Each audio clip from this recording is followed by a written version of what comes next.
One man's trash is another man's evidence. This is Hidden Killers with Tony Bruschi. You want another story that makes you question the medical system? No.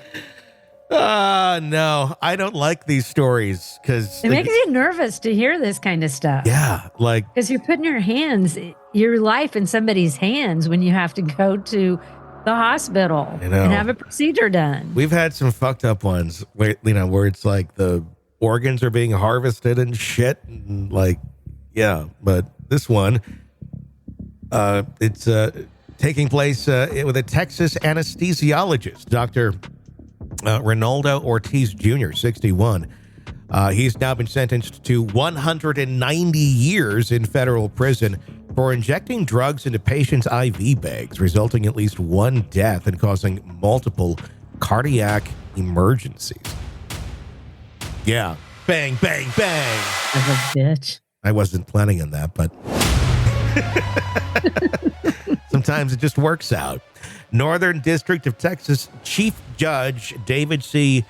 Godbey described Ortiz's actions as tantamount to attempted murder. During a sentencing hearing, emotional testimonies were presented. One victim's son told the court that his 10-year-old child no longer trusts doctors because a doctor tried to kill Pops. Another family member recalled the horror of seeing Ortiz's dead fish stare on surveillance video. That's a creepy. It's a weird thing to say, dead fish stare.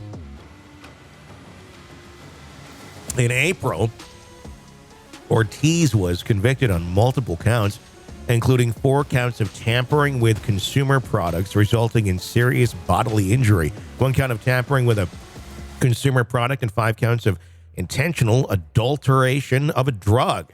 Dr. Ortiz cloaked himself in the white coat of a healer, but instead of curing pain, he inflicted it. U.S. Attorney Lee Sminton said in a statement. I don't think she said it quite like that, but that would have been. I don't think she did. That would have been it very dramatically. That would have been, yeah. And she continued on. He assembled ticking time bombs, then sat and waited as those medical time bombs went off one by one. Toxic cocktails flowing into the veins of patients who are often at their most vulnerable. Okay, it's getting creepy. Lying unconscious on the operating table, we saw the patients testify. Their pain, their fear, and their trauma were palpable in that courtroom. My God.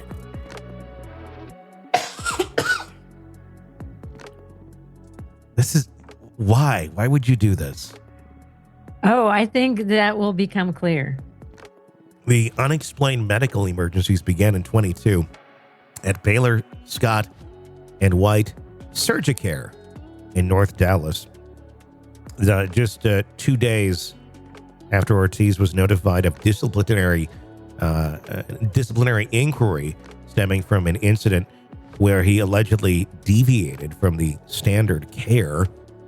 According to the criminal complaint, Ortiz, who had a history of disciplinary actions, reportedly complained to colleagues that the center was trying to, quote, crucify him. Surveillance footage presented during the trial showed Ortiz repeatedly retrieving IV bags from a warming bin and then returning them shortly after.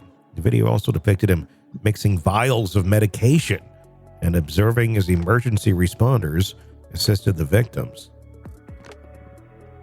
Doctors testified about their confusion when patients' blood pressure suddenly skyrocketed after the new IV bags were administered.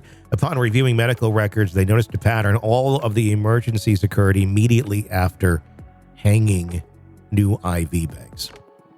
Patients recounted waking up unexpectedly intubated to intensive care units, experiencing pain and fear for their lives. The surgical center reported 5 emergency transfers in August of 22 alone, matching the facility's total for the entire previous year. Approximately a month after the unexplained emergencies began, a fellow anesthesiologist at the facility died while treating herself for dehydration using an IV bag. This incident heightened suspicions about the IV bags being tampered with. I'd say. In August of 22, Suspicions were further raised when an 18-year-old patient undergoing sinus surgery experienced severe symptoms, including high blood pressure, cardiac dysfunction, and pulmonary edema. She was rushed to the intensive care unit in critical condition. Tests on her IV bag fluid revealed a dangerous mix of, I'm not good at this part, bupivacaine, a nerve-blocking agent, epinephrine, a stimulant, and lidocaine, an anesthetic. Authorities also found a puncture in the bag. Investigators concluded that Ortiz had injected drugs into the IV bags, placed them back into the warming bin, and then waited for them to be used in surgeries conducted by his colleagues.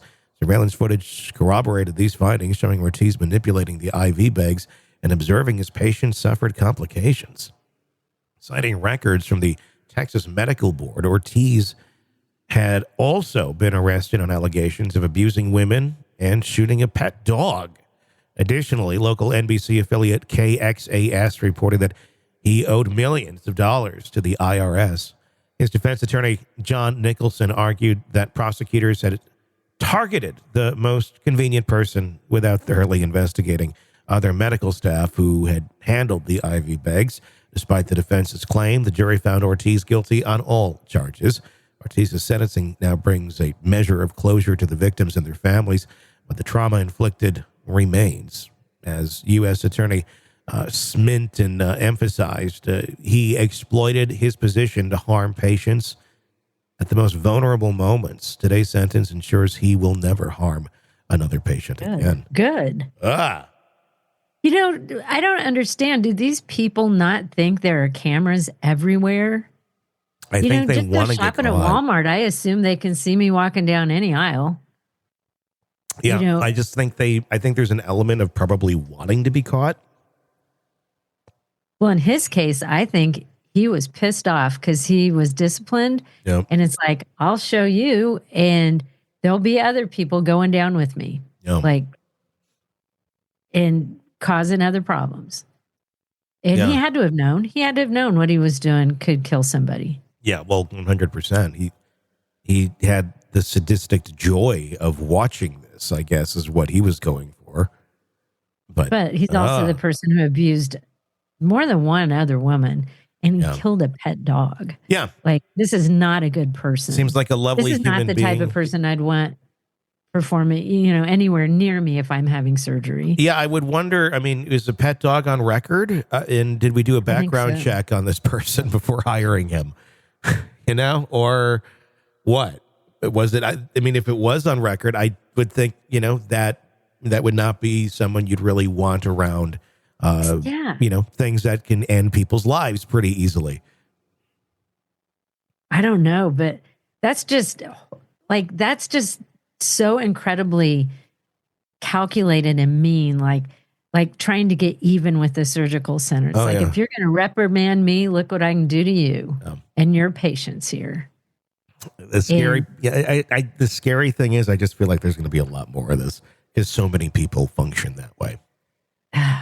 It's really scary. No, because we were talking about that in another episode about how when you have to go to the hospital for any kind of procedure, your life is in other people's hands. You got no say in it. It is 100% trust. And you better fucking advocate for yourself the whole fucking way. Make sure what they're asking you, that's just one of those things where you got to just look and ask fucking questions.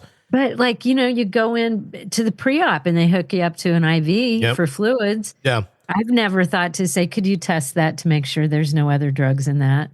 No, not like that, but that's what this guy was doing. Yeah. That's how deceptive and mean and calculated it was. And I don't think anyone would ever think to do that. There's probably really not a true way to do that sanitarily, and then use the bag, to test it, it wouldn't be something that's done.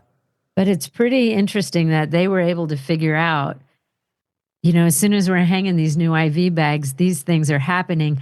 So then they go look at the IV bags and pull the video surveillance, and then they see him doing shit and taking him off the warmer and coming back with him.